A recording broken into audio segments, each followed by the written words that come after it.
You're listening to a Roddenberry podcast. This episode of Mission Log is brought to you by listeners like you, supporters on Patreon. Join today at patreon.com/missionlog. Mission Log, a Roddenberry Star Trek podcast, episode 403, Inquisition.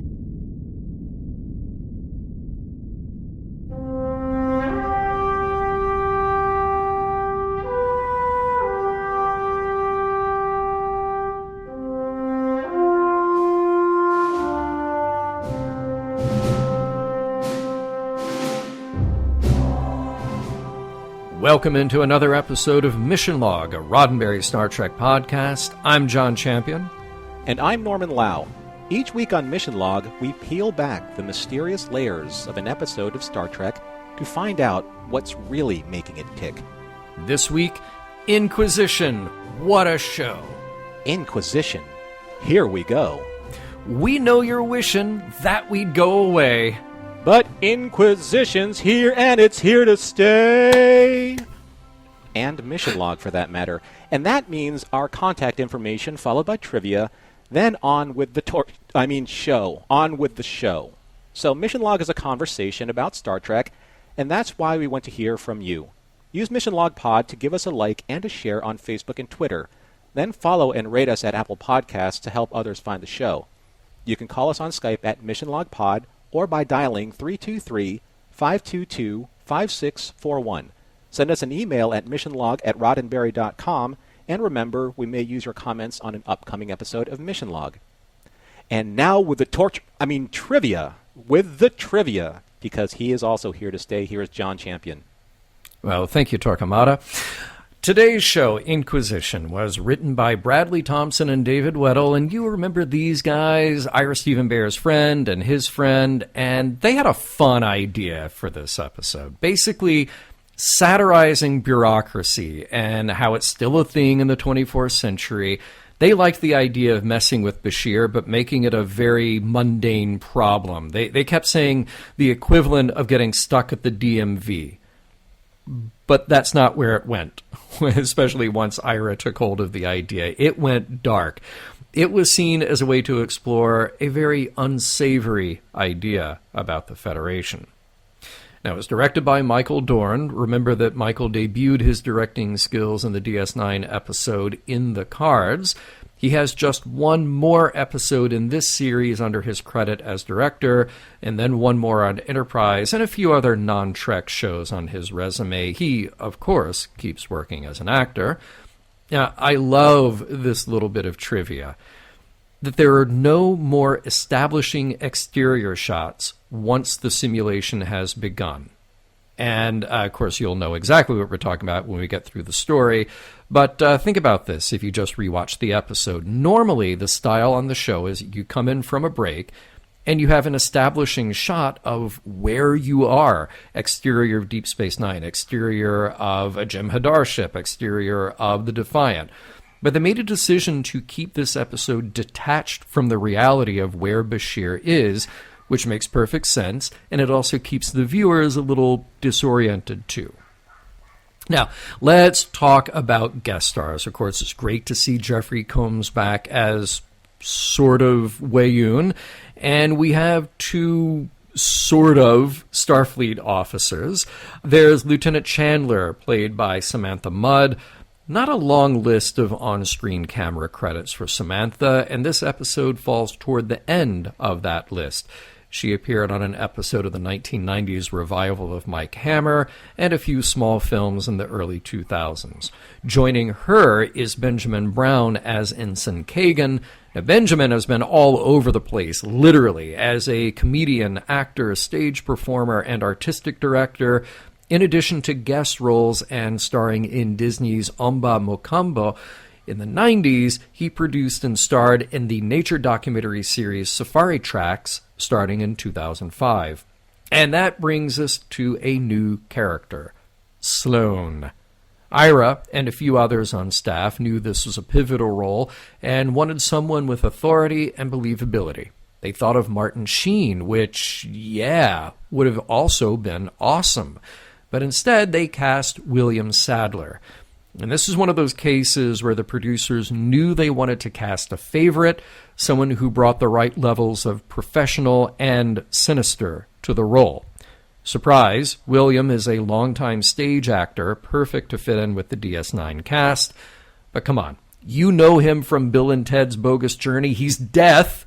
Also Die Hard 2, The Shawshank Redemption. He was on the new Hawaii Five-0. He was President Ellis in Agents of S.H.I.E.L.D. And Tales of the Crypt, Demon Knight, and the TV series Tales of the Crypt. Just so many good roles.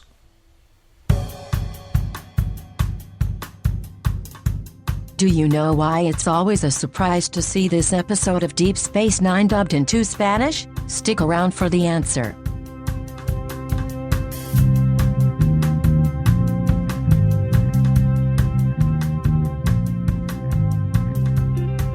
Prologue. It's hard to keep your travel plans a secret on Deep Space Nine, as Dr. Bashir, while burning the respective midnight oil and trying to finish a few projects before he leaves for a medical conference at Casperia Prime, is interrupted by a very sarcastic Odo, who teases him about the luxuries of medical conference destinations. While suffering Odo's barbs, Chief O'Brien enters, favoring a dislocated shoulder that he hurt, again, whilst holo-kayaking. Sometime later, the computer alerts Dr. Bashir at 0700 hours, but he's surprisingly groggy. Well, nothing a few ractogenos can't cure. However, knowing he's departing for his conference this morning, Julian drags himself out of bed, stuffs a stack of pads in his shoulder bag, and leaves Kukalaka in charge to keep the home fires burning. However, his travel plans are interrupted by Captain Sisko over the station intercom, ordering for all senior officers to report to Ops. As Julian arrives in Ops, he, along with his fellow senior officers, observe that Sisko is in his office and behind closed doors with a very official-looking Starfleet officer. As the captain and his ominous guest emerge from Sisko's office, he addresses his senior staff by introducing Deputy Director Sloan of Starfleet Internal Affairs and his cadre of Starfleet security. Starfleet Internal Affairs believes that an officer has been covertly sending sensitive information to the Dominion and has constituted a major security breach on DS9. It is Sloan's obligation to investigate the cause of this security breach and has confined all of the senior staff to quarters and temporarily suspended them from active duty. Oh, and he's taken the liberty of canceling Julian's trip to the medical conference. Act 1.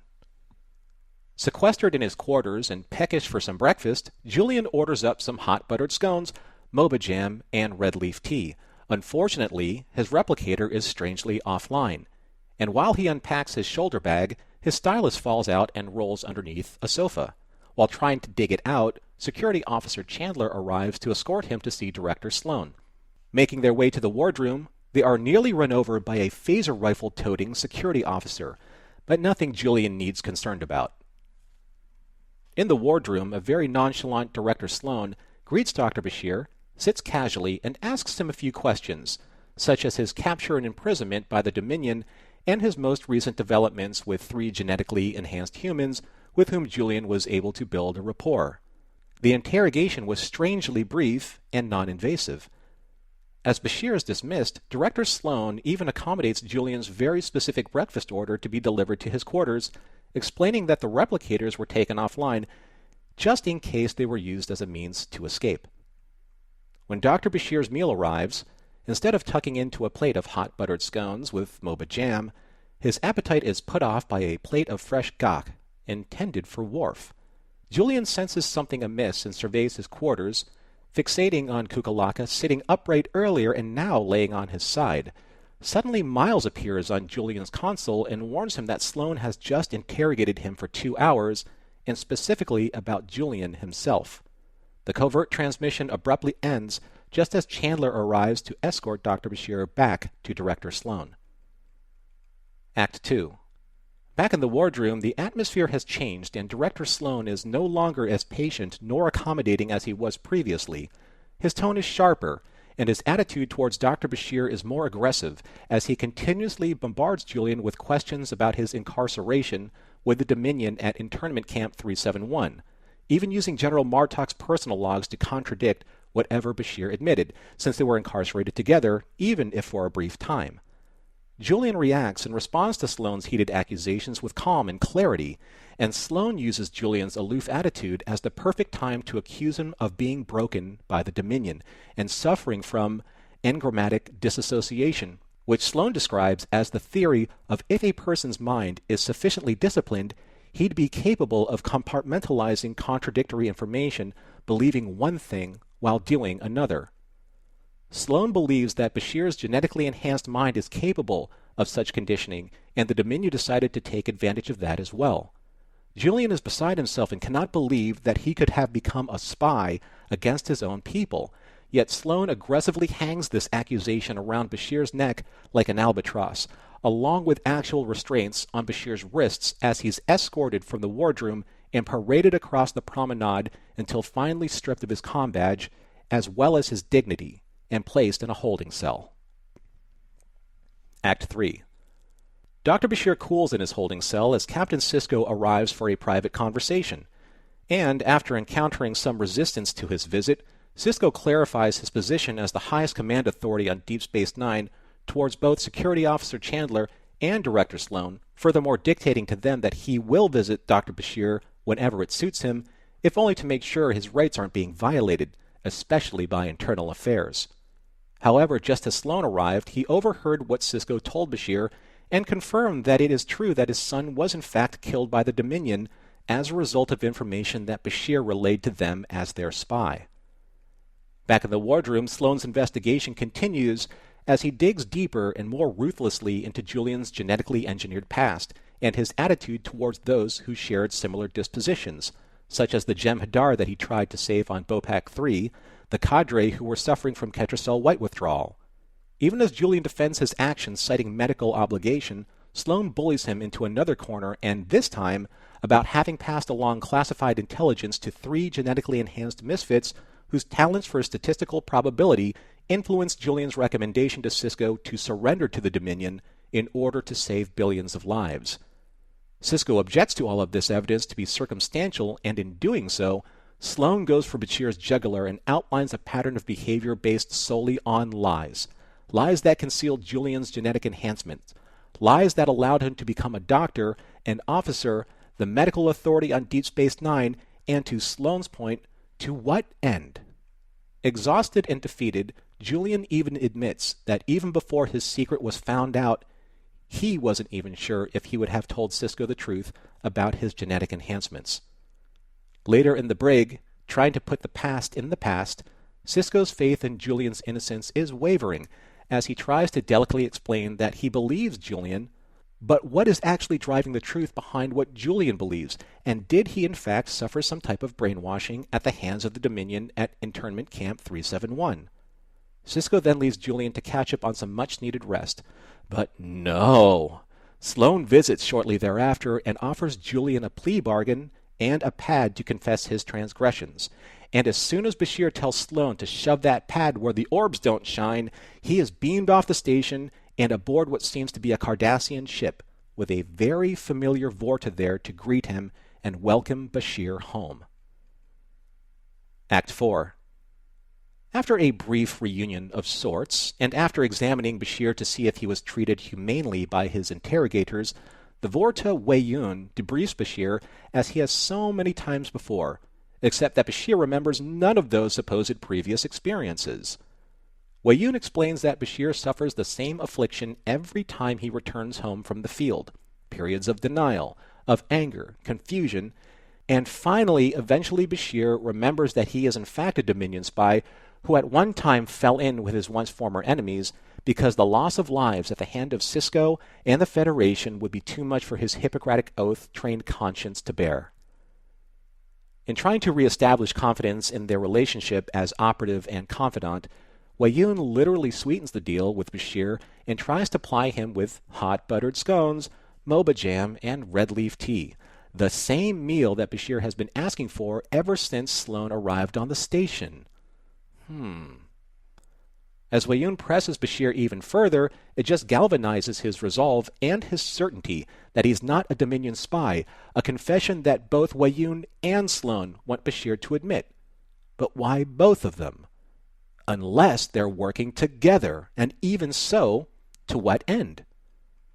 Stunned by his revelation, Bashir is unable to act on the matter as the Defiant arrives on the scene with photon torpedoes at the ready, while Worf and Kira materialize and escape with Bashir back to the Defiant, where he is met by a very cold, untrusting, and accusatory crew of supposed friends. Even the Chief shrugs Julian's hand off his shoulder. His injured shoulder, that is. Julian pieces the inconsistencies together and declares that none of this is real. Suddenly, the Defiant's bridge disappears, and all that remains is a grid-patterned room occupied by 3 men in black uniforms, and standing front and center of those men is Sloan. Act 5. Before Julian realizes what is happening, Sloan orders one of his men, armed with a medical device, to extract a neural implant from behind Bashir's right ear, a procedure the doctor reserves for himself.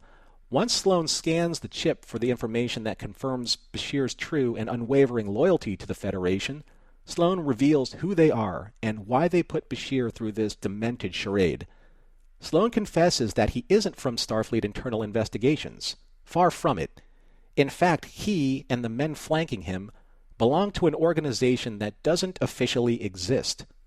An organization called Section 31, created at the birth of the Federation Charter and charged with defending the security of the Federation from all enemies, both internally and externally, by any means necessary.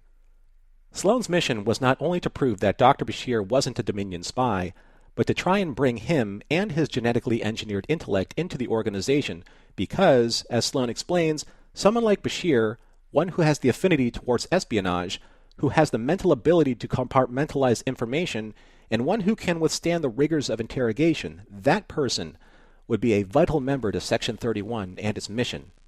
Bashir refuses outright and curses them as those who directly oppose the tenets of what the Federation stands for. Naturally disappointed by Bashir's decision, Sloan drugs the doctor and returns him to Deep Space Nine. Back in the company of his friends on the station, it is clear that Julian was abducted by Section 31 on his way to the conference. That way, no one would know he was missing. Kira adds that Section 31 has access to transporter technology that cannot be traced, which only adds to their concerns about this clandestine organization deep within the Federation. Sisko claims that no matter how hard he has searched, there is no official record of Section 31. However, Starfleet didn't disavow them either. Odo points out that Section 31 is no different than the Romulans' Tal Shiar or the Cardassians' Obsidian Order. However, Bashir posits the question, but what does that say about us? When push comes to shove, are we willing to sacrifice our principles in order to survive? Well, it seems that Julian will eventually have his chance to play at spy, as Sisko orders him to join Section 31 whenever Mr. Sloan decides to reappear and extend the invitation to Bashir. Julian Bashir. The end.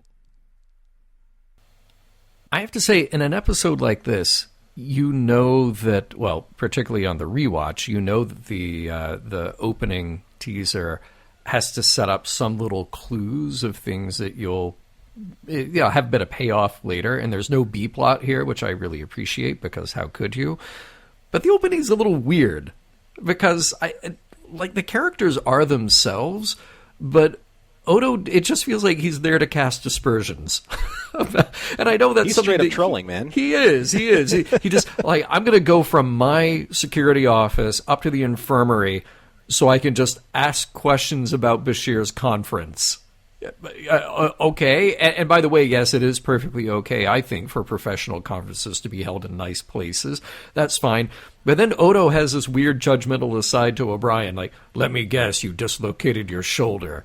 Like, okay. Look, Odo, I know you're not a doctor, but please work on the bedside manner. Like, is that the first thing you say? Did you just stand outside the infirmary and wait for people to come in so you can judge them about how they got injured? It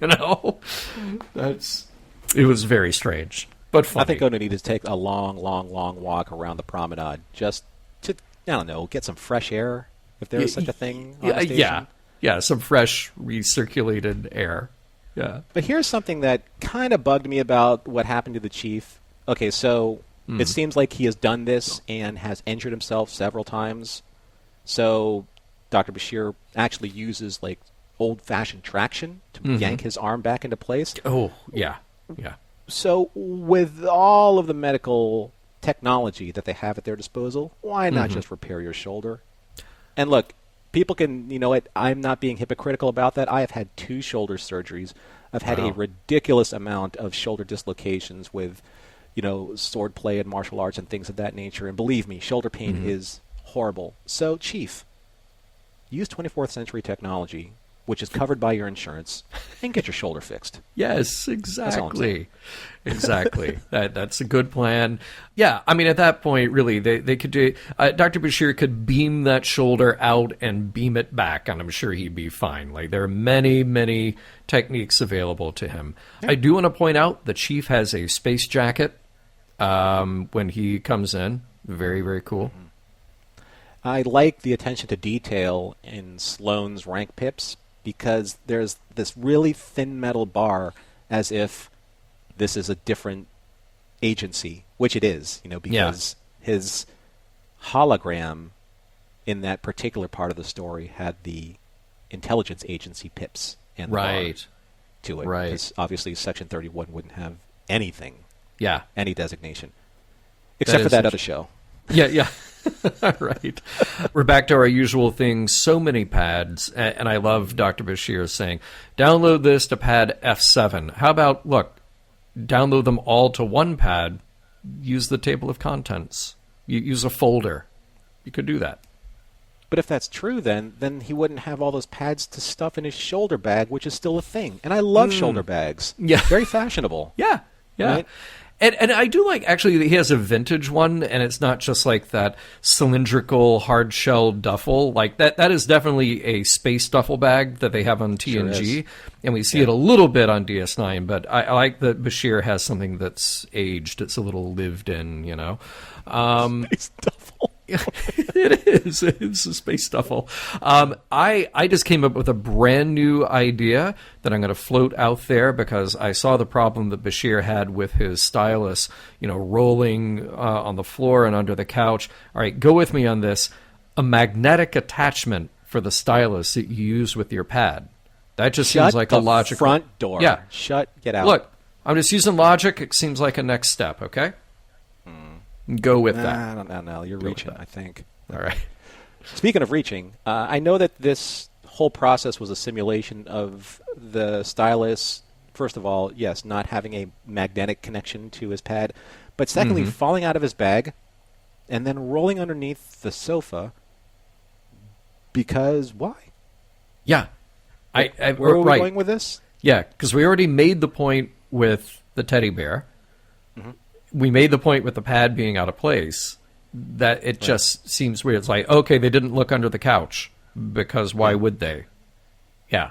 Just a weird thing. I thought they were going to try and bring up something like, oh, are you looking for some type of bug, you know, or some type of listening device? And, right. But it missing didn't really scene. work out that way. There we go. I guess. I will have to say, look, scones, jam, and tea cannot argue there. Good call. I appreciate that. The gach, just worms, plate of worms, so looking alive and healthy. And surprisingly, they have a little printed name card on that food delivery tray. That was an interesting choice when everything is on a pad, everything. Like, you never really see anything printed.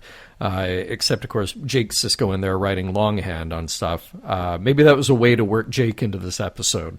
So he's the guy handwriting the name cards of the trays. But it was an elegant little touch. I do have to say something about when Julian puts the cover back on the gach.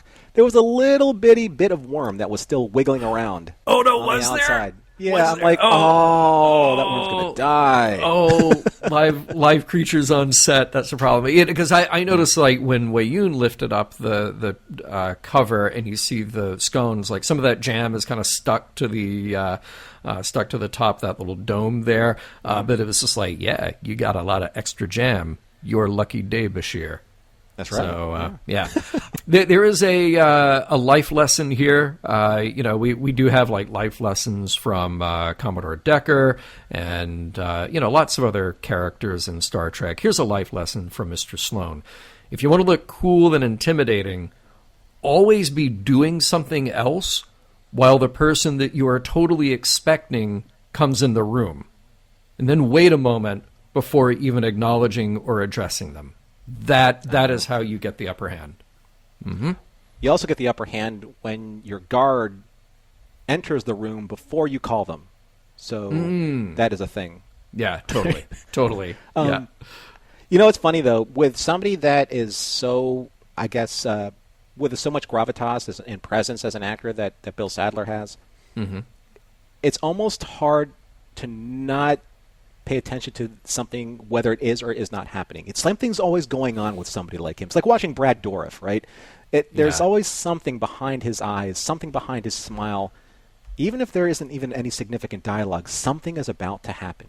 Yeah. And here's one thing that really, really did bug me, though. And I know that we're going back to it being a simulation, but as it's unfolding in real time, I had a hard time accepting that Starfleet, even if it's Starfleet investigations, would publicly humiliate an officer of the station in front of all of those people, some of which are probably his patients. I mean, isn't there decorum in Starfleet anymore? Yeah, right. No, I thought of that too, and that was way out of line. And it seems like even for Bashir, he would be questioning, like, why exactly are we doing this? Yeah. It's a bit strange. Now, it's funny, Sloan acts surprised, like he's using this as his evidence that Julian and the others could break out of prison by fashioning a communicator out of life support parts. Dude, haven't you watched Star Trek? That's all they do, is they tech the tech. So that is totally within the realm of reason. By the way, it does seem that Sloan has watched The Manchurian Candidate, though. So he somehow missed Star Trek, but he did see The Manchurian Candidate. So that's good.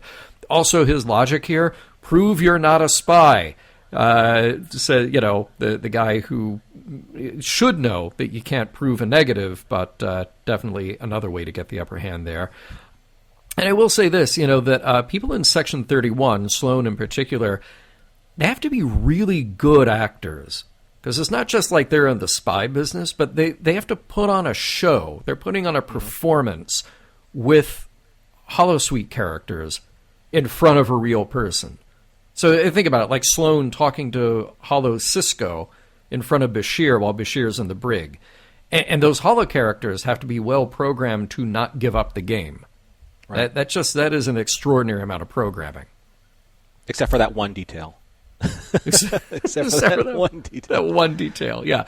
I do like all the internal story references that you pointed out. It's not important that you've seen or know all the specifics of those episodes, but it helps the continuity of this universe. So that's a cool little bit. Genetic alterations, no matter how hard you try, they will never be as buried in the past or present as you may think. Because that stuff will just get sussed out. The truth will always catch up with you, as it did in this episode. As it will, yes, definitely. Yeah. Oh, by the way, I mentioned the logic and the lack thereof in Sloan's argument. Sloan can only make a circumstantial case about Bashir because Bashir is so good at hiding his tracks. and the holodeck version of Cisco says, that's a circular argument and you know it. I love that we're getting a lesson in logic and argumentation here, but we're getting it from holodeck Cisco. That's just so good. I felt like there was this good cop, bad cop type of interrogation that was going on with Cisco being the good cop and Sloan being the bad cop, because ever since Sloan arrived, his attitude just kind of ramped up over every single other appearance.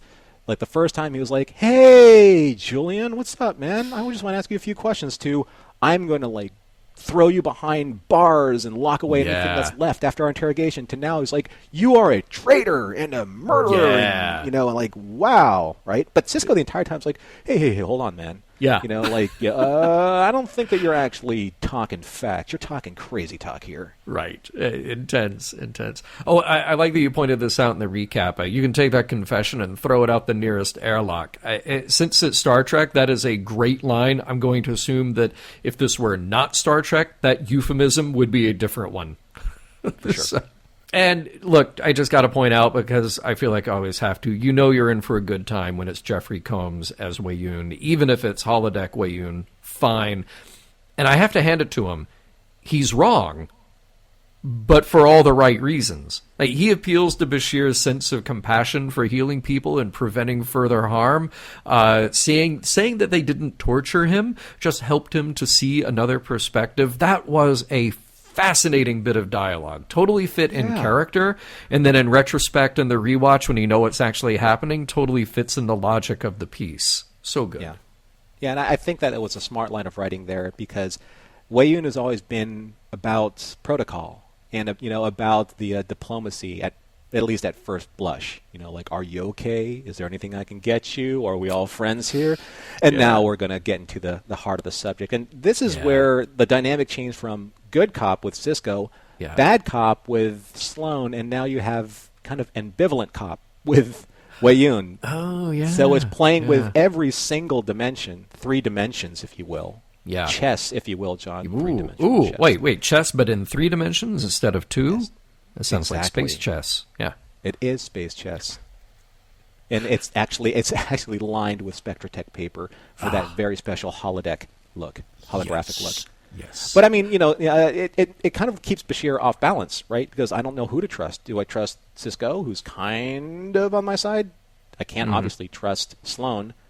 Well, Ewan's making a pretty good case, and he brought me food. Yeah, right. Right. It's amazing. And speaking of food, one of my favorite lines in the episode, you always reintegrate better on a full stomach. Such truth from Weyoun. I know I do, so I can believe it.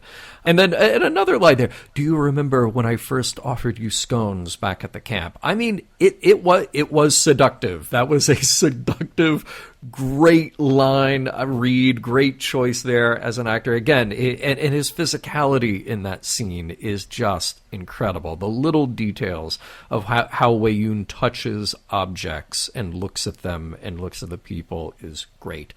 Oh, by the way, I guess we kind of established here that Section 31, are they traveling in a cloaked ship and with undetectable transporter technology?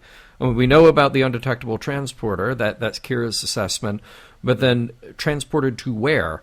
I guess an undetectable ship, a cloaked ship. That's a thing that they have. But I am going to say this. I think, look, this is our first meeting of Section 31. I think there's a big flaw in their recruitment techniques. So if they go around finding candidates this way, and then those candidates, shocked, report it to their friends and colleagues, how does Section 31 stay secret? Because all these people do is talk about it. Hey, we're going to talk to you, Bashir. We're going to basically psychologically torture you and then ask you if you want to be a member of our club. And when you reasonably say no, you're going to go tell it to 6 people, at least one of whom will start to question Starfleet about it. John, this is nothing that you should lose sleep over. I certainly won't. Oh, by the way, because everything is sexier in black, didn't those Section 31 uniforms, the black uniforms, look very similar in cut and style to the Wrath of Khan era Monster Maroons? Because they had that really nice wide flap that just fastened right over the shoulder, underneath the shoulder, where the epaulette would have actually clicked in. Yeah. So I thought it was like, is that a design-conscious choice, or was that just coincidence? Well, I can tell you that Ira went to Bob Blackman, designer on the show, and just said, we need something black and severe and almost Nazi-esque. So Bob Blackman was like, okay, boom, leather, flaps, it's rigid, that's what you get.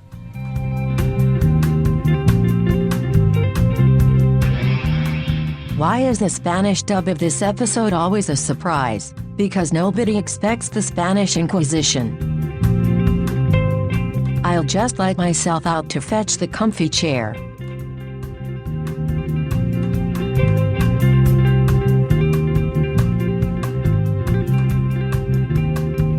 We'll get right back to Inquisition, but first, a few words from our sponsors this week.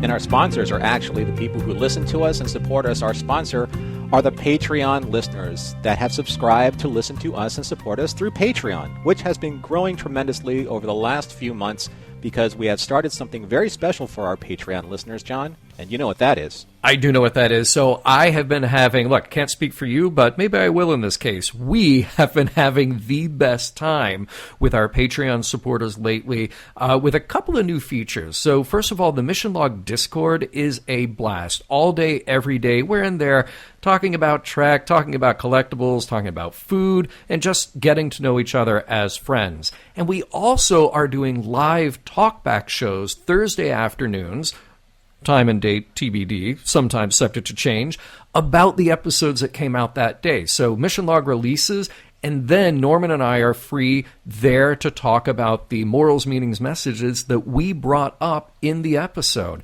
It has been amazing to get that in-the-moment feedback and carry on the conversation with our listeners. So if you're new to the show, listening to us from some other recommendation to come and listen to Mission Log, please join us and check out our Patreon page. That's patreon.com/missionlog, and see all the different tiers and all the offerings that we have for our listeners. For the lowest tier offering, you can join us on Discord, and then you can see if you would like to support us even more after that. But I can guarantee you this, you will have an excellent time with the community of people who are so very special to us that have built this incredible group of Star Trek fans. All right, so again, that address is patreon.com/missionlog, and we cannot wait to welcome you there.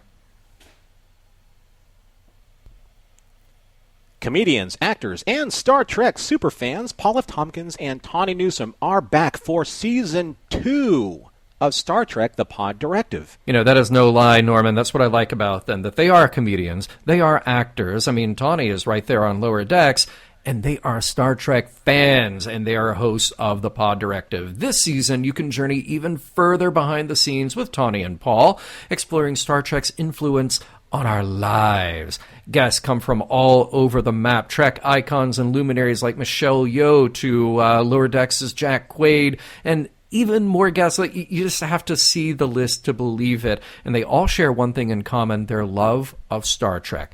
So episodes go anywhere from hilarious interviews to first moments with Trek to really deep and introspective conversations about society, family, values, always focusing on the importance of Star Trek and its amazing impact in the world. So run, don't walk, and listen now to Star Trek: The Pod Directive on Apple Podcasts and never miss an episode. Live long and podcast. I hinted at this a few moments ago about the performance aspect of being in the holodeck. Like, it's not just about the creations that are around you, but you actually have to be the actor in this case to keep everything going. And it proves that holodecks have to be super powerful. I mean, holodecks have to be crazy powerful. Like, internal systems work. You've got food, you've got interactive characters, you've got incredible details. I thought it was clever that the replicator is offline, so Bashir couldn't fashion some sort of communicator or weapon. Like, that absolutely makes sense. But then his comm panel comes alive with the face of O'Brien on the other end, and then he has to have a conversation with that version of O'Brien that's trying to convince him to watch his back when he goes back in to see Sloane, which in retrospect is all just part of the ruse anyway. That is a huge amount of programming. And I was always really interested in my rewatches to see if I could tell early on where they were leaving any hint at all that DS9, after Bashir is woken up early and things aren't real, if I could tell, like, just from the character perspective or detail perspective, you really can't. I mean, I think if you could say anything in that comms discussion with Miles, it's a little stiff, but then it's, Miles looking into a camera on the other side of the station, in theory, Right. So I thought all that played out very well, but again, it reinforces how good that holodeck has to be. Well, I mean, let's not forget something that I think that was really like intricately weaved throughout the course of this program. In this simulation, they actually had to prove that Sisko was starting to wane in his loyalty and support for Bashir, so that Sisko was very stalwart at the very beginning. You know, he was dressing down Chandler, he was dressing down Sloan, saying, "I will talk to my man. I am the authority on this station." To the second interrogation, yeah, you know, he made some questionable choices. I get that, but he fessed up, so we're all good. To one the Defiant, he's like, "You betrayed us. You lied to us. Get him off my bridge." That must have been totally unsettling, but think about what it psychologically did to Bashir. So I think that it's insidious. Yeah, I think that's the right word. I think that is a great word. It's probably a word that shows up in my notes later because I mean, there are so many layers of psychological torture that you could pick apart here. And one of those layers is creating a fantasy construct where your subject's friends have turned against him. Like that is a twisted kind of logic to use. And I'm not saying that in the real world that kind of logic hasn't been used to psychologically torture other people, but that is layer upon layer of psychological abuse on Bashir. From the technological end of it, yes, it takes an incredible amount of programming and sort of pre-planning, like three-dimensional chess, you might say, by trying to figure chess? out... That's yeah. played in 3 dimensions, John? Not 2, but 3 in this case. 3-dimensional chess that Sloan has to think through in order to program these characters to interact with him, but also then to not give up the game to Bashir. That is very complex. And since we are describing that as an insidious kind of psychological torture visited upon the good Dr. Bashir, that might be, I don't know, look, this might be time for me to get on a soapbox, Norman. And I've been waiting for this. I've been waiting for this for so long. Look, apologies in advance to you and maybe some of our listeners who are totally on board with this episode, but if you got a drink nearby, now is the time to pick it up. I know that there are many things about Section 31 that people like. And I know that Section 31, as of now, this is the beginning, it will become a bigger part and a consistent part of the overall Star Trek story. This episode, the introduction of Section 31, makes me hate Section 31. And here's the thing. I think you should hate them too. When I say you, I mean all of you in the sound of my voice. Star Trek fans who have been watching all of Star Trek, whichever series you picked up until this point, should absolutely be as appalled as Julian is at what has just happened. If this were another series, think about it.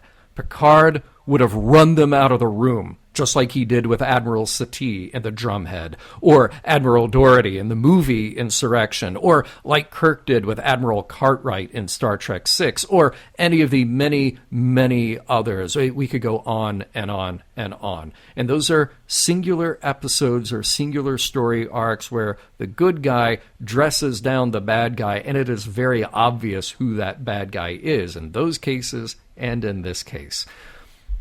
We're pulling for the hero in those cases to root out this insidious, boom, there's the word, Norman, there's the word, this insidious infection, which is a local one in Starfleet. And why? Why? Because our ideals are that important. This episode ends with Captain Sisko's concern, and everyone else's, it seems, they're on the same page with him, but we're given enough of a history and enough hints about what Section 31 is and how long it's been around and how pervasive it is. All of us should be Julian here. All of us, without doubt. And look, I don't mean ever to lionize Gene Roddenberry or to slam producers of later Star Trek. A lot of points of view are valid, and exploring moral gray areas is an important task of Star Trek. What we have here is Star Trek, to me, just giving up. It's giving up on the idea that humans can succeed because they make good choices and work hard. It's giving up on the idea that we can improve ourselves and improve the institutions around us. It's a dark, defeatist attitude to have, that we can only accomplish these things when we have an ugly, secret underbelly, when we sell out our ideals, because otherwise, it's just too hard. It might even be impossible. And if you come at me with that, I'm going to tell you that you're not trying hard enough. Just apply that logic to any other institution that you care about, that you think is worthwhile. Yes, at present, most of those are going to be flawed or full of flawed people.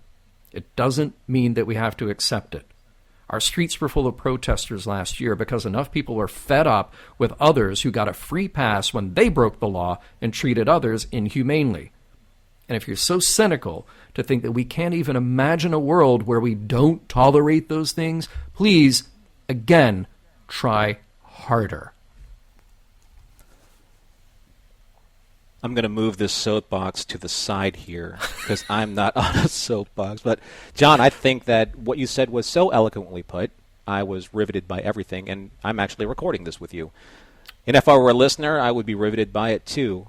I think that the question really is here with the introduction of Section 31 is that if we as Star Trek fans accept the fact that what Luther Stone did was legitimate to Dr. Bashir, for those people who do support that there is a Section 31 that needs to be part of the Federation, then what we're asking ourselves is, this is the algebra of it, folks.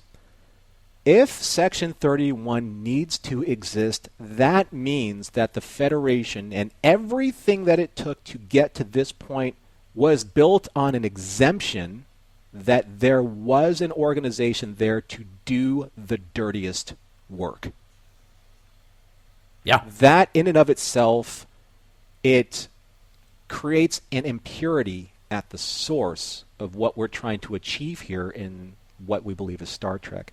It's part of the charter. It's 200 years old. And even if we can all sit in a room and say what Sloan does specifically is wrong, what Sloan's ideals are specifically are wrong, it doesn't matter. Because according to him, there are so many other people in the organization, and those people are accepted and supported by the bigger organization, i.e. Starfleet, i.e. the Federation, as an umbrella to all of this, that at that point, all of their hands are dirty. It doesn't matter if you say, well, just those few people do these dirty deeds. No. Everybody who accepts that, who funds it, who supports it, who allows it to happen, they are complicit in all of that. John, are you saying that those dirty deeds were not done dirt cheap? Is They're that not. what you're saying? I'm going to say that, even for a society without an actual money based on a system of physical value, I'm going to say that they were not done dirt cheap. Yeah. Well, I mean, the caveat of all of this is that the Federation cannot be what it aims to be, or cannot be hypocritical of other governments that say we are trying to create a benevolent utopian future, but, and remember the axiom, forget everything that you heard after or before the word but, but these people here are the reason why. We have given them carte blanche authority to be able to remove, warts and all of the flaws that would prevent us from being this society.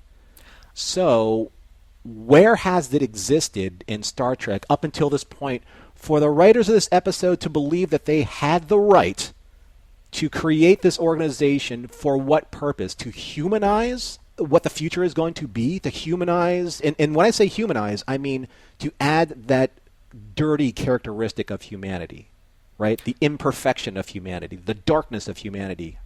So, what is the point of getting past that in the eugenics wars, in the Third World War, in the wars of annihilation that led us to the point where we had to come together as United Earth to prevent our own annihilation?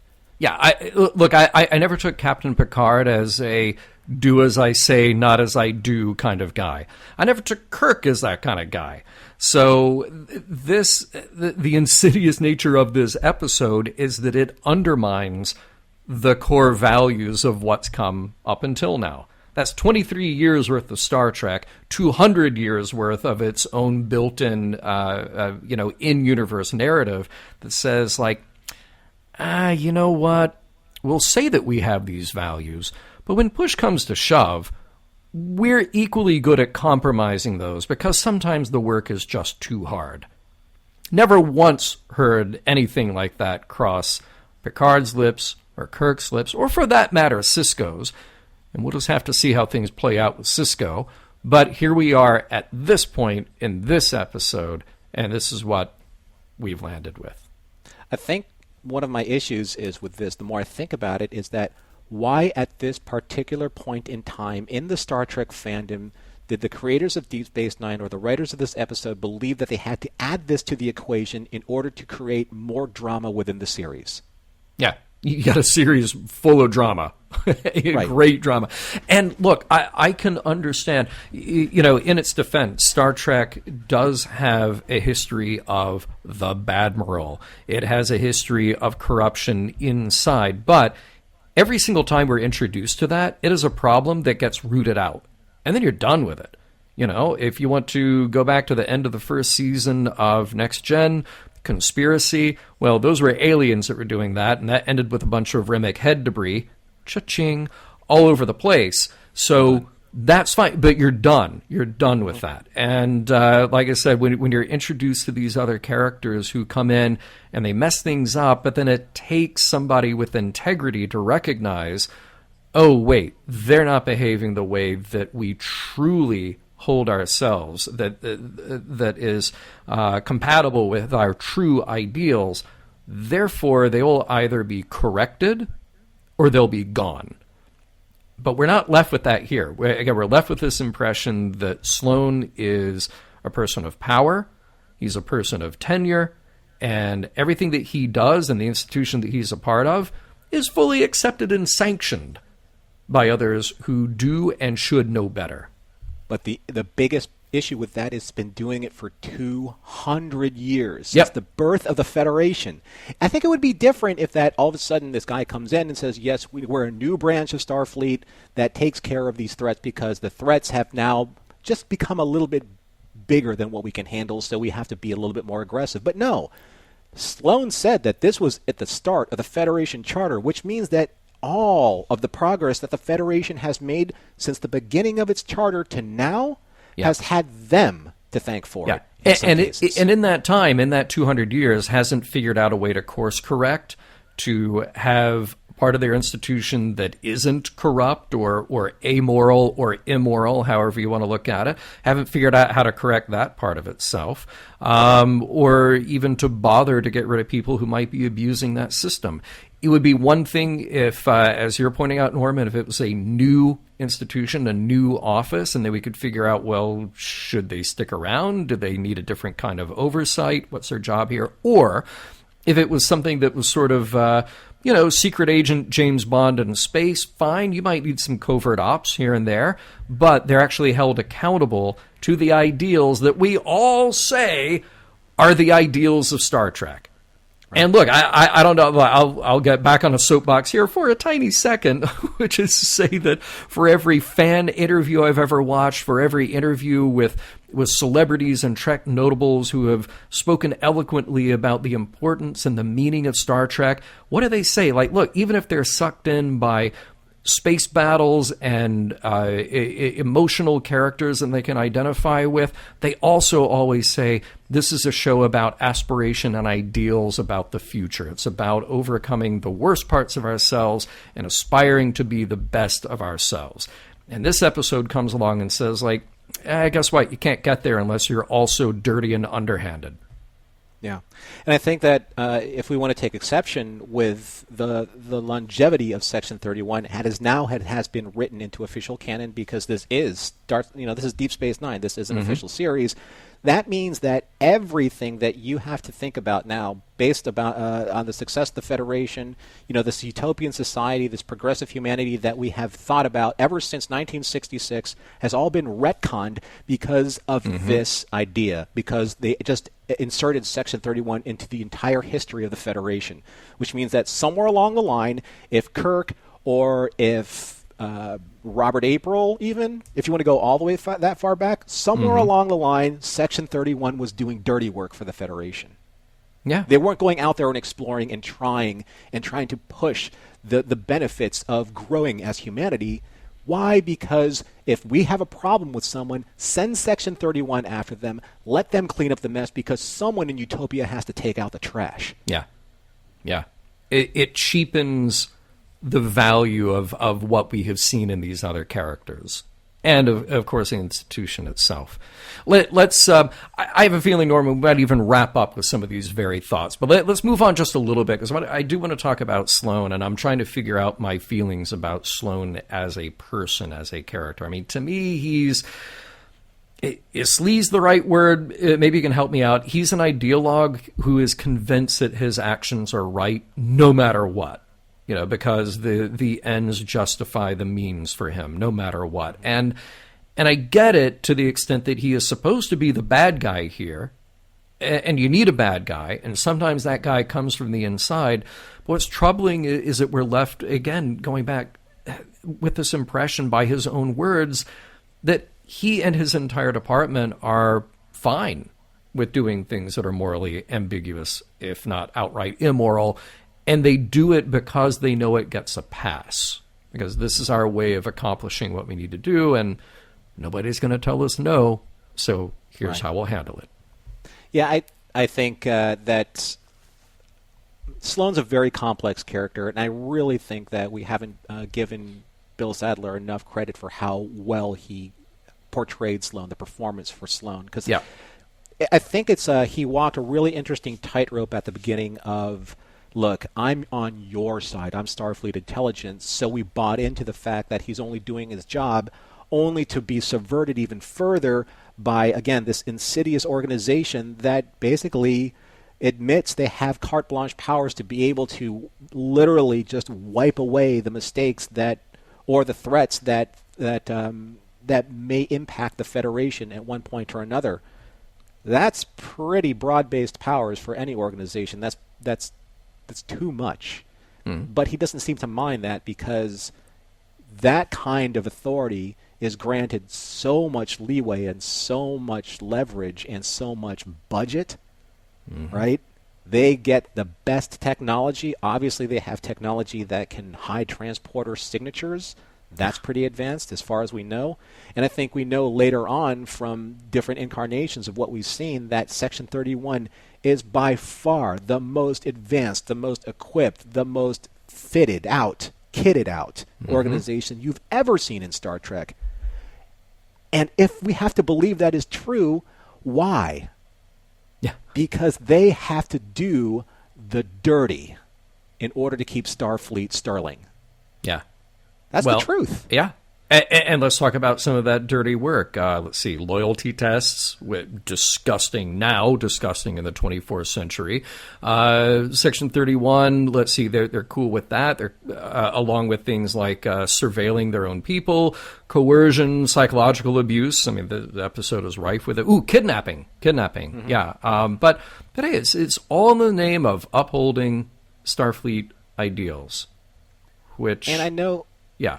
Yeah, I mean, I know that. Okay, so Dr. Bashir's fans, obviously, when they watch this episode, they'll decry Sloane and his methods, but there is a certain truth that Sloane brings out about Bashir.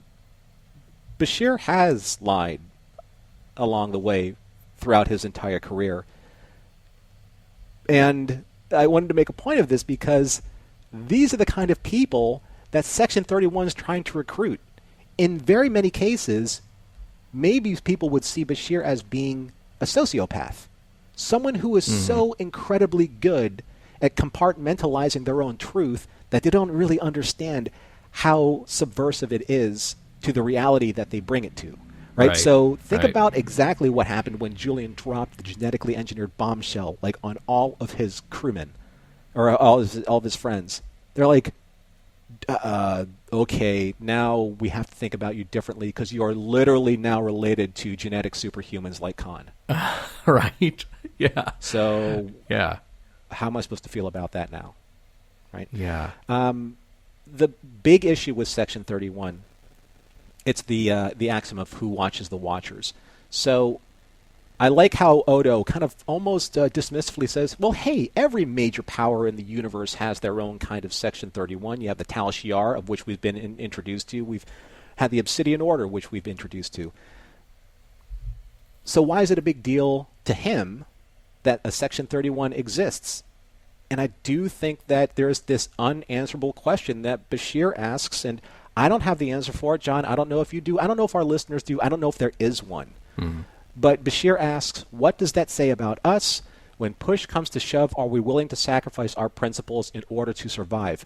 And the Federation is, again, if in fact that we believe this is Section 31, the Federation is willing to sacrifice the principles if they remain invisible. Yeah. Right? If they remain in skeletons in a very deep closet buried under a very deep crater, as long as they remain there, the Federation's reputation is intact. But it's the sheer nature of their existence now that puts that reputation at risk.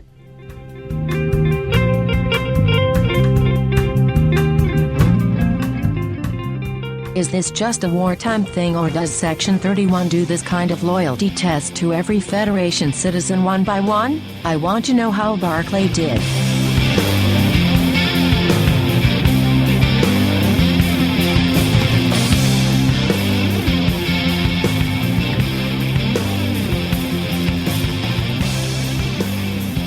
Well, the Inquisition, John, is here, and it definitely is here to stay, because we have had a brilliant discussion, I think, about this episode, and I think that we're going to really dig in now and see if, one, if the episode does hold up, still holds up, and two, what are the morals and meanings and messages that we've been able to surmise based on everything that we've already deliberated so far and more.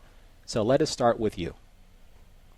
So we always start the section by asking if the episode holds up, and the difficulty in addressing that part of it is you're asking if the episode on its own stands up, like how is it produced and how is the story told, and that's a subjective thing. And we get to make our own rules here in this section. It's not we're not like judging it on a particular scale. And the other part of the difficulty is we're also asking how does it hold up as part of the piece of the bigger puzzle, And I think we've hit this episode here where 23 years into Star Trek's history, we're at this place where I'm sorry, it's more than 23. I'm thinking about from now looking backwards. We're 23 years past this episode. Right. This is 27 years into Star Trek, where now they've decided to rewrite the history of Star Trek. So we're also asking ourselves if it stands up as a piece of Star Trek, where it falls in the overall series. And I'm of two minds, because I'll say this just to address whether or not the episode holds up, that despite my rant previously, and I apologize if you're still maybe trying to work on that drink to get you through it, this is a great episode. The twists, the use of the holodeck, keeping Bashir off of his game, the strength of our guest actor, William Sadler, it keeps you guessing, and the details are wonderful. It's well written, it's well produced. I think it's necessary to watch, just as a piece of your overall picture of Star Trek, and especially as your overall picture and understanding of Deep Space Nine. This is a necessary episode. And I would also say that it's necessary to talk about it afterward, because I think you really do need to sort of pick it apart and have a back and forth like we get to have here to ask, well, what did they really accomplish here? What does it say about the Star Trek universe? What does it say about these characters? Because my question posed during that conversation would be, what the hell are we doing here? That's my question after seeing this episode. What the hell are we doing to Star Trek within this episode? Part of me really does see this as a slap in the face to the people who watch Star Trek for the 20 plus years before this episode came out. It says, in essence, that Starfleet and the Federation that you cheered on as being the standard bearer for how humans have advanced, and that gave people like Kirk and Picard the moral authority to go out and to help others, yeah, it's all based on lies, because operationally it's coming from a place of deceit and dirty deeds. We aren't actually better than the secret police or black ops of the 20th century. So, thanks for watching Star Trek. See ya. Dirty deeds again, John. Done. Latinum cheap. For me, in all honesty, I've said some of my piece earlier on in this episode, but despite how morally dark and grim this episode is, in terms of how it challenged me, because it did, it still does, right up to this point, I think it tried to gaslight me in a lot of ways. I'm going to use that term on occasion here towards the end. I think that this is an incredible episode, as you said, for all the points that you said. And it's definitely worthy of note. It's definitely one to watch on occasion, if only to remind us that this is a turning point in the Star Trek narrative, and one that I am not sure if I personally agree with in how it changes the narrative. Now, in no doubt, and in many circumstances, we have seen the influence of how the Star Trek fandom has embraced a more modern, more cynical, darker toned, a little bit more embittered version of the future.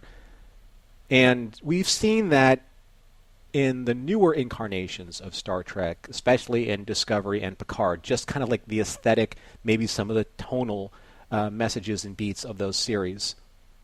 But if we put that aside from now, or for now, and just focus on, the merits of this episode, I think that this episode is superbly acted. I think it's well paced. I think it's well written. I think the characters are crafted well. But, again, going back to why I think that there is an issue here, it sets a tone that I have not yet seen in Star Trek, where I question, why is this organization necessary to have in Starfleet at all? Mm-hmm. The way that Bashir asks that question at the end. But I also think that in many ways, I think that this story is necessary to push our expectations out of their comfort zones that we've been used to in Star Trek to promote some growth. Growth isn't always necessarily easy or acceptable. Many times it's painful. But it also causes some wonderful things to happen, some incredible challenge to be met, and maybe that's why this particular story is being told now. Star Trek at this stage of its evolution was reaching a very good cruise control point. It was very well produced. I think that the fans understood what they were to expect. Everything was above board. But you just need that little bit of a catalyst to push it forward a little bit more. Mm-hmm. And I think that's something that is uncomfortable. But at the same time, though, I think if it's handled right, maybe in subsequent episodes or maybe in Season 7, we'll see this tone take on a reason for being started here. Maybe. That's the optimist in me. The reality is that I'm not the biggest fan of a clandestine organization in my Star Trek. But by the way, I no letters, please. But yeah, this is in Star Trek's 32nd year. So this came out in 1998. So I had it wrong in my notes. By the way, John, I did forget something. Morals meetings, the wrap up here. But yeah. So think about it this way. Sloane's speech to Bashir in the holodeck can be easily rewritten into Colonel Jessup's speech in A Few Good Men at the end. So imagine Sloane saying this to Captain Sisko. I've rewritten this for context. Yeah. I have a greater responsibility than you can possibly fathom. You weep for Bashir, and you curse Section 31. You have that luxury. You have the luxury of not knowing what I know, that Bashir's interrogation, while unfortunate, probably saved lives. And my existence, while grotesque and incomprehensible to you, saves lives. That's very much what's at play here. Absolutely. All right, so that then brings us to morals, meanings, messages, or a message or multiple messages. What did you get here? All right, so I'm going to borrow your soapbox now. Okay, so please. If you finish that first beverage, pour yourself a second beverage. Okay. Does the end justify the means? That's an axiom of axioms, right? Mm-hmm. So it's pretty clear, cut and dry, folded, pressed, starched, ironed, that this episode is about introducing us, the audience, to a darker side of the Federation and perhaps even a more realistic side. For the longest time, we as Star Trek fans have believed in a Federation that has governed itself on the highest principles of humanity: respect for life, tolerance, charity, inclusion, diplomacy, understanding, just to name a few. Is this the reality of the future? The visionary future that Gene Roddenberry dreamed that someday may become a reality? Isn't that what we as the audience that believes in the underlying principles of Star Trek, not only as a show, but as a way to find a more enlightened and nobler path towards our future? Or am I just being naive about what I've been watching this entire time as someone whose life has been uniquely inspired by Star Trek in countless ways until this particular episode? Or, let me put it another way. Is this episode doing exactly to us what Sloane had been doing to Bashir, gaslighting us? Or am I being irresponsible and speaking for the whole of this audience, because I think this episode's been gaslighting me, into believing that there is and needs to be a clandestine organization within Starfleet and within the Federation that has been chartered to protect us from the very dangers that threaten the mission of the Federation, enemies from without and within. And perhaps it's Section 31's case, we'll never know.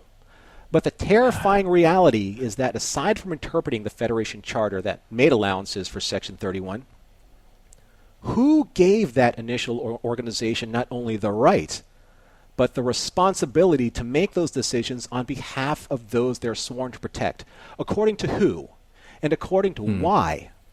Who gives someone that right? And are we sure that all of those who are charged with upholding that order are 100% beyond reproach as well?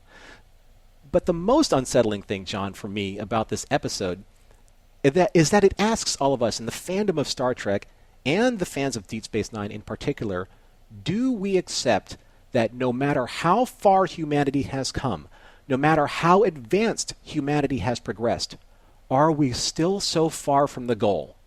Are we still so short-sighted, so undeniably human, that we need an organization like Section 31 to carry out our darkest and most questionable means to achieving certain ends, so that our leaders for humanity, from Starfleet to the highest office of the Federation, can keep their hands clean from the controversy of the decisions that fly in the face of where we are as the human race in the future? I'm going to quote Khan here from Space Seed to wrap up my response here. Khan said to Kirk, "I am surprised how little improvement there has been in human evolution. Oh, there has been technological advancement, but how little man himself has changed." Yeah, I agree with you 100%. And I'm thinking that I will follow up your Khan quotation with a Kirk quotation, because I'm thinking that Kirk is somebody that this Section 31 needs to hear, and maybe the higher-ups of the Federation need to hear, because I believe it was James Kirk who said, we can admit that we're killers, but we're not going to kill today. That's all it takes, knowing that we won't kill today. So I would say that his personal, localized statement that he made in A Taste of Armageddon, that's the kind of thing that those others at the Federation should have heard, to say, yeah, we have these darker impulses. We are sometimes compelled to think that we have to do the wrong thing in order to win the day, in order to get the outcome that we want. But we can actually choose not to do that. And 200 years ago, somebody writing the Federation Charter didn't realize that they could choose not to do that. And in the 200 years since then, other higher-ups of the Federation didn't realize that they could choose to not continue to fund or allow the access or the means that this organization has. So when I look at this episode and I try to look for a message, it's not a message that I want to honor or say that it's worthy of our aspirations.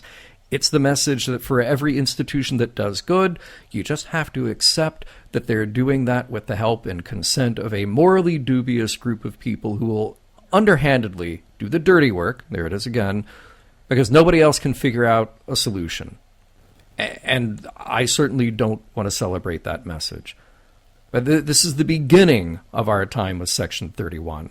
So if the message here is that we should be like Bashir and Cisco and the others to some extent, and we should be horrified and try to eradicate this for good, then sure, that's a perfectly fine message. I'll go with that. The message that says that, oh, we still have things we need to clean up, we aren't quite living up to the ideal that we say, let's fix that.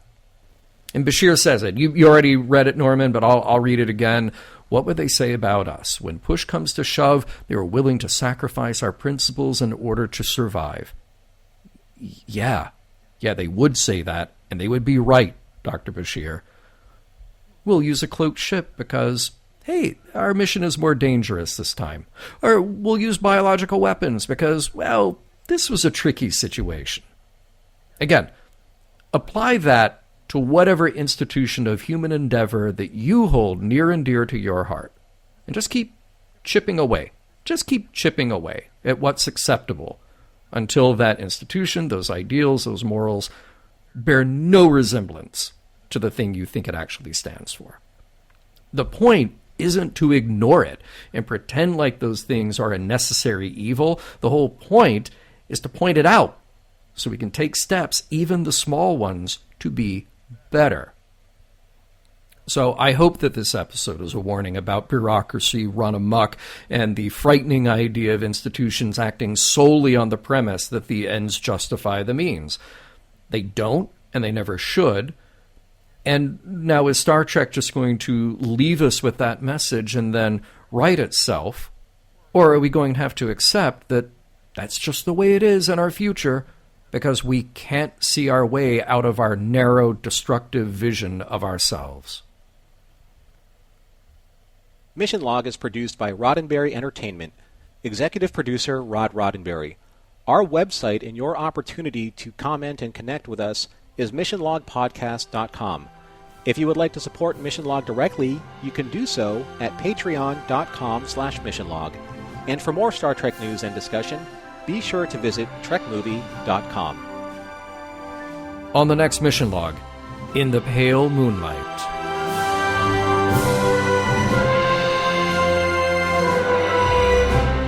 Some of the music for Mission Log provided by Warp 11, online at warp11.com.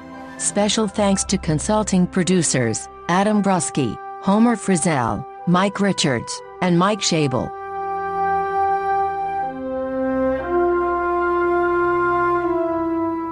Don't tell John and Norman, but I think Section 31 has them scheduled for this weekend.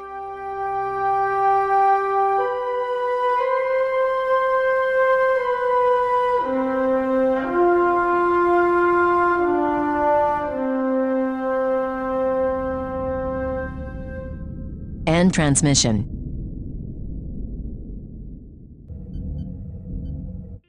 This is a Roddenberry podcast. For more great podcasts, visit podcast.roddenberry.com.